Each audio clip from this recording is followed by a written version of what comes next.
Well, hello and thank you for joining me for another AgTech and ITY video. I'm joined today by Craig Hendricks, the COO and founder of Farmbot. And as we can see, winner of the Consensus Award in AgTech 2019. So welcome and congratulations.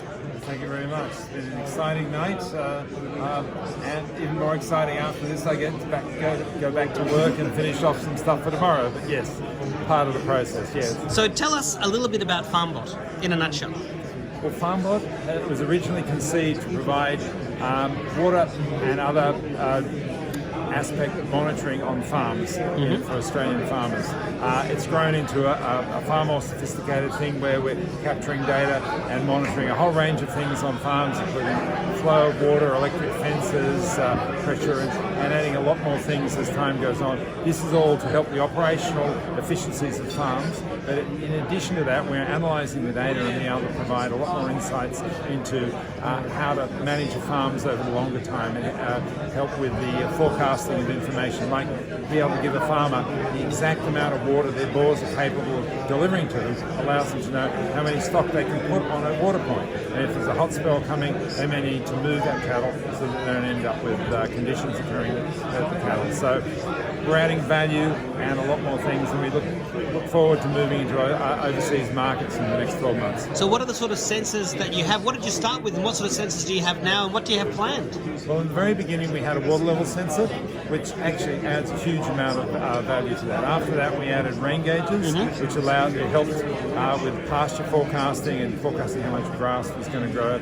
Then we added pressure sensing, flow sensing, electric fence sensing, and then bore sensing. That gives a lot more tools for a farmer to operate their farm efficiency. Looking into next year, we're adding cameras, machine control, whether it be pumps or operating all sorts of unusual things on farms.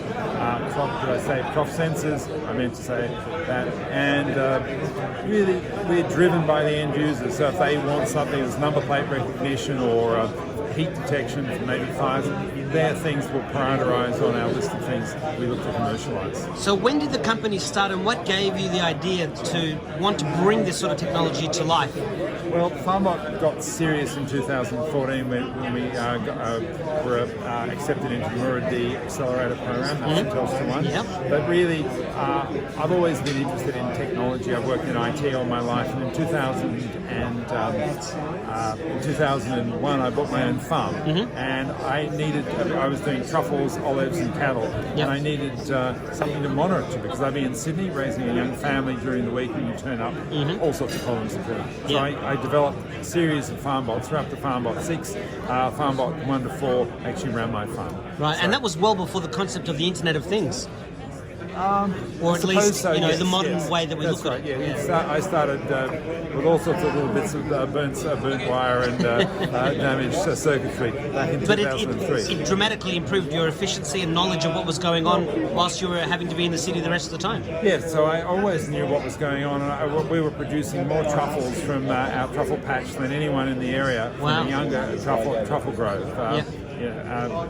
So it was a real advantage. It's all about the soil moisture, soil temperature, water availability, cycles of when you run everything. So your data makes you efficient. And what's the backbone in terms of the communications path? Are you using a mesh network? Are you using 4G satellites? What are you using? Well, we like to say we're communications agnostic, so we use the best tool for the job. So we have a satellite first approach, which means I can ship a box anywhere. You ring me up and say I need to monitor my water. You can be in Angola, you can be in Tierra del Fuego. I can ship one to you that'll work. So it works anywhere in Australia. But we also use cellular because it's a cheaper option, the operationally cheaper. We're now adding another satellite to it, and that's Inmarsat.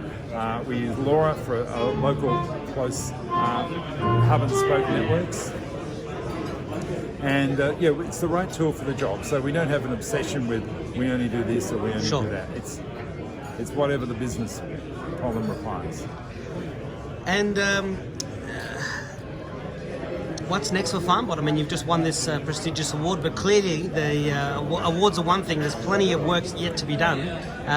Where do you see yourself in a decade? In a decade. Well, as an example, or the next few years. Look into the crystal ball. In the time preceding a decade from now, we look to really ramp this business up on the current exponential curve of obviously expanding our reach, satisfying a lot more business needs of farmers, giving them really the tools to operate their businesses properly. But within the next 12 months, we want to see ourselves with a good beachhead in overseas markets, North, South America, and I think in Africa. Well, it's putting power back into the hands of farmers, power that they desperately need to stay productive, stay profitable.